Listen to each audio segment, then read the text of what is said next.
अरे ये क्या कर रही हो सुजाता? गर्मी है ना, इसीलिए बिस्तर पर बर्फ डाल रही हूँ, बिस्तर ठंडा रहेगा। मैं कितनी होशियार हूं ना। ये सुनकर रमेश को सदमा लगा। वैसे सुहाग रात में ही उसे पता चल गया था कि उसकी बीवी बैल बुद्धि है, क्योंकि सुहाग रात में कमरे में घुसते ही सुजाता ने रमेश से कहा था, वाह जी, मुझे बहुत भूख लगी थी इसलिए मैंने दूध पी लिया, बहुत टेस्टी लगा। पर दूध तो मुझे पीना था, यही तो रिचुअल है ना सुजाता। मैं क्या करती, मुझे भूख लगी थी, माँ ने कहा था कि कभी भूखे पेट मत सोना, इसीलिए दूध पी गई। आपको दूध पीना ही है तो रसोई में जाइए और वहां से लेकर पी लीजिए, मुझे नींद आ रही है। हाँ। सुजाता उबासी लेकर सो गई। तभी रमेश को पता चल गया था। ये तो गवार है गवार, पता नहीं माँ ने इसे मेरे लिए क्यों पसंद किया, मेरी तो जिंदगी बर्बाद होने वाली है। लेकिन रमेश को ये नहीं पता था कि गर्मी के आते ही सुजाता का दिमाग और खराब हो जाएगा। रमेश के घर में एसी नहीं था, इसीलिए सुजाता को बहुत ज्यादा गर्मी हो रही थी। अरे बाप रे, कितनी गर्मी है यहाँ, आज नींद कैसे आएगी। सुजाता की सास विमला ने कहा, गर्मी तो है बहू, लेकिन धीरे धीरे आदत पड़ जाएगी, हम भी तो सालों से यहीं पर रह रहे हैं ना। हाँ, कुछ खट्टा खाते हैं आज रात, खट्टा खाने से गर्मी कम लगती है। सुजाता तुम सांभर और चावल बनाओ। हाँ, ये सही रहेगा। घर में कद्दू है और सांबर की बाकी सब्जियां भी हैं, साथ में इमली भी है, बस सांबर थोड़ा खट्टा बनाना। ठीक है माँ जी। सुजाता रसोई में सांभर बनाने लग गई। माँ जी ने ज्यादा खट्टा बनाने के लिए कहा है, मैं सारी इमली डाल देती हूँ, खट्टा बनेगा तभी तो गर्मी कम होगी। रसोई में जितनी भी इमली थी सुजाता ने सारी डाल दी और खट्टा बनाने के लिए उसने 10 नींबू भी निचोड़ दिया। माँ जी, खाना तैयार है, आज मस्त सांबर बना है, एकदम खट्टा। हाँ यार सुजाता, खुशबू तो अच्छी आ रही है। पर खुशबू से टेस्ट का पता थोड़ी चलता है। सभी खाने के लिए बैठ गए और पहला निवाला लेते ही विमला और रमेश ने थूक दिया, थू थू थू थू, ये क्या बहू, इतना खट्टा। ये तो जहर बन गया है, जहर। इतना खट्टा कोई बनाता है क्या? आप ही ने तो कहा था जितना खट्टा बनेगा उतनी गर्मी कम लगेगी, इसीलिए बहुत खट्टा बनाया ताकि गर्मी लगे ही ना। अरे मुझसे गलती हो गई मेरी माँ, मुझे माफ कर दे। अरे आपकी माँ तो आपके पास बैठी है, आप मुझे क्यों माँ बुला रहे? मैं तो आपकी बीवी हूं ना, बुद्धू। माँ देखो देखो, किसे बहू बनाकर लाई हो, जरा देखो। मेरे पास बोलने के लिए और कुछ नहीं है, पता नहीं कौन सी भाषा में मैं अपना दुख जाहिर करूं। क्यों, हिंदी में कीजिए। रमेश चुप हो गया। मुंह खोलने से ही उसे डर लग रहा था। विमला भी मन ही मन सोचने लगी, पहले पता होता कि ये इतनी गवार है तो मैं इसे थोड़ी बहू बनाती, पता नहीं अब क्या होगा। लगता है पूरी जिंदगी इसकी बेवकूफी देखते देखते ही बीत जाएगी। खाना तो नहीं हुआ, सुजाता खुद ही नहीं खा पाई, उसे गर्मी लग रही थी, इसीलिए उसने फ्रिज से बर्फ निकाला और पूरे बिस्तर पर बर्फ फैला दिया। हाँ, अब बिस्तर ठंडा रहेगा। तभी रमेश कमरे में आ गया और ये देखकर पूछा, अरे ये क्या कर रही हो सुजाता? गर्मी है ना, इसीलिए बिस्तर पर बर्फ डाल रही हूँ, बिस्तर ठंडा रहेगा। मैं कितनी होशियार हूं ना। सुजाता भीगे बिस्तर पर ही सो गई। रमेश गुस्सा होकर बाहर सोफे पर सो गया। ठीक से खाने को भी नहीं मिलता और रात को बिस्तर पर सोने को भी नहीं मिलता, जिंदगी बर्बाद हो गई है मेरी। ऐसे ही सुजाता की बेवकूफी का सिलसिला चलता रहा। रमेश और बिमला दोनों परेशान हो गए। रमेश ने बिमला से कहा, माँ एक एसी खरीदना पड़ेगा, नहीं तो गर्मी में इसका दिमाग काम करना ही बंद कर देगा। हाँ सही कहा बेटा, लेकिन तेरे पास पैसे हैं? ऑफिस में बोनस की बात चल रही है, बोनस मिलते ही एसी खरीद लूंगा, शायद आज ही मिल जाएगा बोनस। अच्छा, कौन सा एसी खरीदेंगे हम? विंडो एसी, मतलब खिड़की की जगह पर लगाया जाएगा उसे। अच्छा, वो कैसे काम करता है? खिड़की के बाहर से गर्म हवा ठंडा करके वो कमरे में अंदर भेजेगा। अरे वाह, मस्त है, फिर तो गर्मी नहीं लगेगी। लेकिन ऑफिस पहुंचते ही रमेश ने देखा कि मोहन अपना बैग लेकर बाहर आ रहा था। उसका चेहरा उतरा हुआ था। क्या बात है मोहन, तुझे बोनस नहीं मिला? अरे बोनस तो छोड़ो, मुझे काम से ही निकाल दिया। क्या बात कर रहे? और क्या, शुक्र करो कि तुम्हारी नौकरी नहीं गई, बोनस के बारे में तो भूल ही जाओ। मोहन को बोनस नहीं मिला, घर में एसी नहीं आया। अगले दिन रमेश दुखी होकर ऑफिस के लिए निकल गया और बिमला मंदिर के लिए निकल गई। जाते वक्त बिमला ने सुजाता से कहा, बहू मैं मंदिर जा रही हूँ, तुम कुछ उल्टा सीधा काम मत करना। ठीक है माँ जी, आप निश्चिंत होकर जाइए। बिमला के जाते ही सुजाता ने देखा कि घर के बाहर बहुत सारे नारियल के लंबे लंबे पत्ते पड़े हुए थे। उसने सोचा, पेड़ के नीचे खड़े होने पर ठंडा लगता है, इसका मतलब पेड़ के पत्ते हवा को ठंडा कर देते हैं। क्यों ना एसी की जगह इन्हीं पत्तों को खिड़की पर लगा दूं। सुजाता इधर उधर से पत्ते लाने लगी और उसके बाद उसने उन पत्तों को खिड़कियों पर लगा दिया और उन पर पानी छिड़क दिया। शाम को बिमला और रमेश दोनों एक साथ घर लौटे। वो दोनों ही दुखी थे, लेकिन घर में घुसते ही ऐसा लगा कि अचानक से 10 डिग्री तापमान कम हो गया।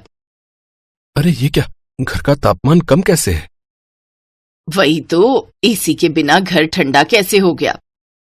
तभी सुजाता ने हंसते हुए कहा, ये सब मेरा कमाल है, ये देखो। सुजाता ने खिड़की के पत्ते उन दोनों को दिखाए और पहली बार सुजाता का कांड देखकर वो दोनों खुश हो गए। अरे वाह सुजाता, तुमने तो कमाल ही कर दिया। हाँ बहू, आज पता चला कि कभी कभी बेवकूफी भी काम आती है। इसमें बेवकूफी क्या है माँ जी? सभी को पता है कि पेड़ पौधे और पत्ते हवा को ठंडा रखते हैं, बल्कि एसी खरीदना बेवकूफी है। इसीलिए आज बेवकूफ मैं नहीं, आप दोनों हैं। सुजाता की बातों में दम तो था। चारों तरफ फूल पत्ते और पेड़ का होना कितना जरूरी है, ये सुजाता जैसी गवार बेवकूफ ने ही समझा दिया। उसके बाद वो सभी नेचुरल एसी में आराम से गर्मी बिताने लगे।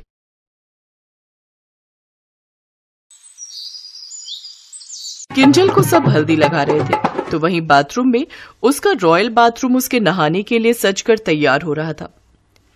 किंजल शहर के बड़े बिजनेसमैन मुकेश मनचंदा और नीता मनचंदा की इकलौती बेटी है। आज उसकी शादी की रस्में चल रही हैं। God bless you my doll. Thank you mom. अच्छा, मेरा बाथरूम रेडी है। मुझे इस चिपचिप हल्दी से परेशानी हो रही है, मुझे बाथ लेने जाना है। यस डार्लिंग, बस 2 मिनट का वेट कर लो। जहाँ एक तरफ शहर की मॉडर्न लड़की किंजल को हल्दी लग रही थी, तो वहीं दूसरी तरफ गांव की सीमा को गांव की औरतें मंगल गीत गाते हुए हल्दी लगा रही होती हैं। लगा दो मेरी बहना जी, मोहे हल्दी के हाथ, दीर्घायु रहे मेरी बहना जी, जिन्होंने लगाई हल्दी मोहे आज। लगा दो मेरी माँ जी मोहे हल्दी के हाथ, चिरायु रहे मेरी माँ जी, जिन्होंने लगाई हल्दी मोहे आज। जहाँ सीमा को सब लोग नदी पर ले जाते हैं, तो वहीं किंजल अपने रॉयल बाथरूम में जाती है। ओफो, ये बाथटब में ये गेंदे के फूल कहाँ से आए? इसमें गुलाब की पंखुड़ियां क्यों नहीं डाली? किंजल जितने बड़े घराने की थी, उसका गुस्सा भी उतना ही बड़ा था। दरअसल किंजल को गांव के एक लड़के अमन से प्यार हो जाता है और उसकी खुशी के लिए किंजल के माता पिता उसकी पसंद के लड़के से उसकी शादी करवा देते हैं। तो वहीं अमन के छोटे भाई रमन की शादी भी गांव की सीमा से हो जाती है। अब दोनों बहुएं एक साथ अपने मिट्टी के ससुराल में ब्याह कराती हैं।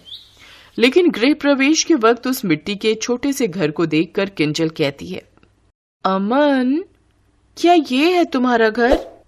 हाँ बहू, यही है हमारा छोटा सा घर। चलो अब दोनों बहुएं एक साथ इस कलश को गिराकर गृह प्रवेश करो। अंदर आते ही किंजल घर को बड़ी गौर से देखती है।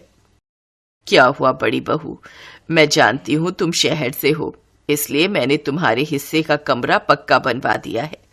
अमन बेटा, बहू को कमरे में ले जाओ। जी माँ। आओ किंजल। अमन उसे लेकर ईंट के कमरे में आ जाता है। तो वहीं दूसरी तरफ कमला अपनी छोटी बहू सीमा से कहती है, माफ करना बहू, तुझे ये मिट्टी का कमरा मिल रहा है। कोई बात नहीं सासू जी, हम तो गांव के ही हैं और हमारे लिए तो ये मिट्टी का कमरा महलों सा है।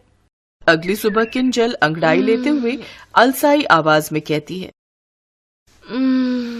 ओ गॉड, इस शादी की रस्मों में कितनी थकावट हो रही है। चलो अब थोड़ा बाथ ले लेती हूँ, उससे थोड़ा रिलैक्स फील होगा। लेकिन ये बाथरूम है कहाँ? किंजल को कहीं बाथरूम नहीं दिखता। फिर वो बाहर आती है जहाँ सीमा आंगन में गोबर और मिट्टी का घोल बनाकर लेप लगा रही होती है। ए छी छी छी, ये कितनी गंदी बदबू आ रही है। ए गंवार, ये बताओ ये बाथरूम कहाँ है और उसमें बाथटब तो है ना? का बाथटब? 2 मिनट तनिक रुको जेठानी जी, हम अभी आपको लेकर चलते हैं। कुछ देर बाद सीमा किंजल को गांव की नदी पर ले जाती है जहां 5-6 औरतें उस नदी में पहले से ही नहा रही होती हैं और सीमा भी जल्दी से उस नदी में चली जाती है। तुम लोगों को जरा भी शर्म नहीं आती यूं खुले में नहाने में? अरे नहीं जेठानी जी, बल्कि आप भी आइए ना। किंजल भी नदी में उनके साथ नहाने आ जाती है। जय गंगा मैया की, जय गंगा मैया की। अरे जेठानी जी, आप भी आइए ना। शट अप, तुम्हारा ये गंवारपन वाला नहाना तुम्हें ही मुबारक हो। गुस्से में किंजल जल्दी से बाहर आ जाती है और घर आकर अमन को उसकी गरीबी के लिए बहुत सुनाती है। मुझे पता होता कि तुम इतने गरीब हो कि तुम्हारे घर में बाथरूम तक नहीं है तो मैं तुमसे कभी शादी नहीं करती। आज तुम्हारी वजह से मुझे उस नदी में खुले में उन गंवार औरतों के साथ नहाना पड़ा। ऐसे ही समय बीता। घर का सारा काम सीमा अकेले ही करती। फिर कुछ दिनों बाद गर्मियां शुरू हो गई। ओह माय गॉड, कितनी गर्मी है यहाँ। ये कमरा तो ईंट की भट्टी की तरह पक रहा है। ना जाने कैसा गरीब ससुराल है मेरा। मुझे तो इस गर्मी में नींद भी नहीं आ रही। तभी उसकी सास पानी पीने रसोई में जाती है तो वो बाहर आंगन में टहल रही किंजल से पूछती है, बहू तू आधी रात को यहाँ क्या कर रही है? अभी तक सोई क्यों नहीं? मेरी हिम्मत मारी गई थी जो इस कंगले घर में आ गई। पहले पता होता कि आपके यहाँ बाथरूम और एसी नहीं है तो मैं कभी ये शादी नहीं करती। वैसे गलती अमन की भी नहीं है। जब घर की नींव कमजोर हो तो कोई कर भी क्या सकता है। मेरे माँ बाप जैसे हर कोई थोड़ी ना बन सकते हैं। अपनी बहू की बात कमला को चुभ जाती है। बहू, हम गरीबों के पास जो थोड़े बहुत पैसे थे वो दोनों बच्चों की शादी में खर्च हो गए। अब जैसे ही थोड़े पैसे इकट्ठे हो जाएंगे तो मैं बाथरूम बनवा दूंगी। ओह शट अप, तो क्या तब तक मैं इस सड़ी गर्मी में मरती रहूं और नहाने के लिए उस नदी में जाऊं उन जाहिल औरतों के साथ? तभी वहां सीमा आ जाती है और वो किंजल से कहती है, अब बस भी कीजिए जेठानी जी, मैं कई दिनों से आपकी बकवास सुने जा रही हूँ। अरे बहू है आप इस घर की। अपना घर छोड़कर आना कोई बड़ी बात नहीं है, लेकिन दूसरे के घर को अपना बनाना बड़ी बात है। और तुम्हें इतनी ही परेशानी है हमारी गरीबी से तो ठीक है, तुम अपना सामान बांधो, मैं आज ही तुम्हें तुम्हारे महल में छोड़कर आता हूँ। उन दोनों की बात सुनकर किंजल को अपनी गलती का एहसास होता है और वो फूट फूट कर रोने लगती है और सबसे अपनी गलती की माफी मांगती है। उस दिन के बाद किंजल भी अपने ससुराल को अपना घर मानने लगी। कुछ ही दिनों में अमन किंजल के लिए बाथरूम बनवा देता है जिससे किंजल की खुले में नहाने की दुविधा खत्म हो जाती है।